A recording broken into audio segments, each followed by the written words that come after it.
La CA vient de rendre son verdict dans l'affaire du match USM Alger-RS Berkane, initialement prévu dimanche dernier au stade du 5 juillet pour le compte de la demi-finale allée de la Coupe de la Confédération africaine de football, et non joué en raison du refus des joueurs du club marocain d'entrer sur le terrain. Et le moins que l'on puisse dire est que la décision de la CAF, une fois de plus, était tout simplement scandaleuse. En effet, l'instance africaine de football, et sans dévoiler les lois et les articles sur lesquels elle s'est basée pour rendre son verdict, a annoncé la défaite de l'USMA sur tapis vert par 3-0. Le match retour est prévu ce dimanche au Maroc. Rappelons que l'USMA et la FAF ont déposé une requête au niveau du TA de Lausanne.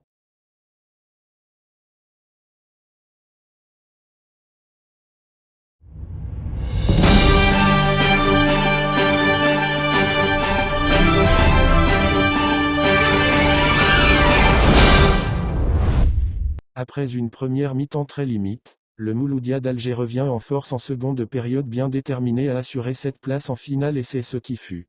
Zoungrana égalise et Abdelaoui enregistre le KO dans les prolongations. Un match plein pour le doyen qui a montré qu'il mérite d'animer la finale. Un Mouloudia méconnaissable en première mi-temps. Le plus mauvais premier round du doyen depuis le début de la saison. Est-ce que le groupe a été perturbé par cette entrée en lice de Ben Brahim qui a sifflé un pénalty imaginaire à la 4 pieds du match annulé par la VAR? En tout cas, les Verts et Rouges ont raté leur entrée en cette demi-finale laissant le CSC faire son jeu et mettre même le danger dans le camp adverse. Mais il faut le dire, Enrani a bien étudié le jeu du Mouloudia d'Alger en fermant tous les espaces. Un Bouguera qui a su cerner Belaïli. Et cette volonté du CSC a permis à cette équipe d'avoir l'avantage en cette première mi-temps puisqu'à la 20 pieds, Madani profite d'une erreur de la défense et met le ballon au fond des filets. On s'attendait à une réaction des Algérois, mais pas du tout, malgré ces quelques actions maigres. Naïdji aurait pu remettre les pendules à l'heure à la demi-heure de jeu, mais Boalfeya par une parade dégage le cuir en corner. Les Verts et Rouges ont misé sur un Belaïli qui n'a été que l'ombre de lui-même en cette première partie de la demi-finale. Les Verts et Rouges n'ont rien pu faire et se devaient de rebondir en seconde période s'ils voulaient vraiment revenir dans le match et croire à cette place en finale. Baumel se devait de remettre de l'ordre dans tous les compartiments car son équipe a été vraiment très limite face au CSC. Zoungrana répond à Madani. Il a décidé de faire appel à Ouattara et Boucherie dès la reprise des débats avec l'espoir de revoir le MCA retrouver toutes ses sensations. Mais l'heure de jeu arrive sans changement et au score malgré quelques tentatives des Algérois sur des balles arrêtées mais le CSC défend ses arrières crânement. 64 pieds, Bellocini du pied gauche a failli corser l'addition. À la 67 pieds, Ouattara bien servi par Zoungrana marque, mais la joie n'a pas pu continuer puisque Ben Brahim après avoir consulté la VAR annule le but. Les Mouloudéens continuent à presser l'adversaire pour tenter de revenir et le CSC par contre reste derrière pour défendre. Le dernier quart d'heure arrive et les deux équipes avec des objectifs bien différents. Le CSC pour préserver son acquis et le MCA pour faire le maximum afin de remettre les pendules à l'heure. À la 79 pieds, c'est Zoungrana qui libère les siens sur une belle action menée par Naïdji qui remet sur Ouattara qui ensuite met le ballon dans le pied gauche de Zoungrana et égalise. À la 89 pieds, Boalfeya contre le tir de Hamidi et évite à son équipe le KO. 6 minutes ajoutées par l'arbitre où on verra le MCA mettre tout son poids pour marquer le but de la victoire et le CSC de son côté ressort les griffes pour reprendre l'avantage et se qualifier. Mais, le temps réglementaire arrive à terme et il fallait passer par les prolongations. Abdelaoui. Les prolongations verront un Mouloudia plus volontaire qui voulait vraiment marquer pour assurer la qualification sans passer par la séance des tirs au but. On assistera à plusieurs tentatives des Verts et Rouges, comme le coup franc direct de Belaïli à la 94 pieds que la transversale prive du second but. Les deux coachs dévoilent leur dernière carte avec l'espoir d'avoir le dernier mot. Ouattara le malchanceux marque à la 100 pieds et son but est annulé à cause de la position d'hors-jeu. Les Algérois continuent à presser les Constantinois. Le CSC donnait l'impression qu'il voulait arriver à la séance des tirs au but. Belaïli demande à ses camarades de sortir les tripes. À la 116 pieds, coup franc de Belaïli, le capitaine met fin à tout espoir du CSC. Abdelaoui montre la voie et par la suite le CSC tente de revenir mais les dés étaient déjà jetés.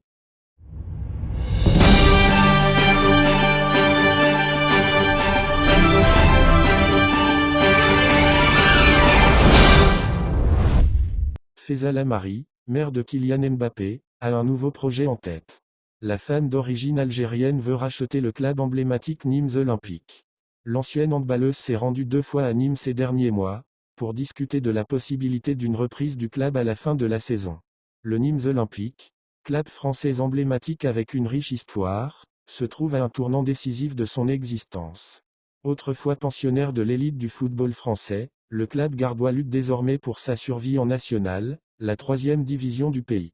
Confronté à des difficultés financières et à des tensions grandissantes entre l'actionnaire principal, Rani Assaf, et les supporters, le Nîmes Olympique semble être à la croisée des chemins. Face à cette situation alarmante, le nom de Faisal Amari, maire du célèbre footballeur Kylian Mbappé, circule de plus en plus dans les couloirs du club. La présence remarquée de l'Amari à Nîmes ces derniers mois, accompagnée d'un groupe d'investisseurs, alimente les rumeurs d'un rachat imminent du club. Un projet compliqué pour la mère de Mbappé. L'intérêt de Faisal Amari pour le Nîmes Olympique ne s'explique pas uniquement par l'attrait sportif. Le potentiel de développement du Nîmes Olympique, notamment grâce à son public nombreux et son histoire, constitue un facteur important qui motive ce projet. Cependant, malgré l'enthousiasme apparent, le rachat du Nîmes Olympique par Faisal Amari est loin d'être acquis. Le prix demandé par l'actuel propriétaire, Rani Assaf, ainsi que les investissements conséquents nécessaires pour moderniser le centre de formation du club, représentent une somme colossale. C'est pourquoi la mère de Kylian Mbappé projette de racheter le club en s'associant avec un groupe d'investissement. Faisal Amari sera l'actionnaire majoritaire du club, alors que le groupe d'investissement disposera d'environ 40% des actions du Nîmes Olympique.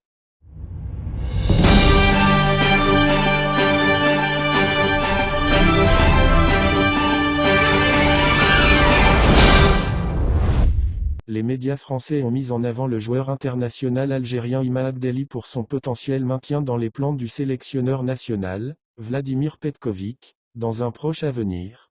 Ceci fait suite à ses performances remarquables avec son club, Angesco, actif en Ligue 2 française et en voie de promotion en Ligue 1 la saison prochaine. Abdelli, étoile montante des Verts, s'est démarqué cette saison avec Angers, surmontant des périodes difficiles pour devenir un joueur influent dans l'équipe. Les observateurs prévoient ainsi une nouvelle chance en équipe nationale pour Abdelli, en raison de ses récentes performances impressionnantes. Le site Ouest France souligne que Abdelli est fortement pressenti pour rester dans les plans de Petković, ayant été convoqué pour un stage en mars dernier, bien qu'il n'ait pas participé aux matchs amicaux contre la Bolivie et l'Afrique du Sud. La presse française insiste sur la brillante forme d'Abdelli lors des récents matchs avec Angers, laissant entrevoir un retour à son niveau exceptionnel de 2023. Où des clubs de Ligue 1 française et de Série A italienne s'étaient intéressés à lui. Son exclusion de la dernière Coupe d'Afrique des Nations lui a donné une motivation supplémentaire pour retrouver son meilleur niveau. Ses performances actuelles, notamment son dernier match contre le club de Troyes, renforcent les chances d'un retour en équipe nationale pour Abdelli, malgré la forte concurrence.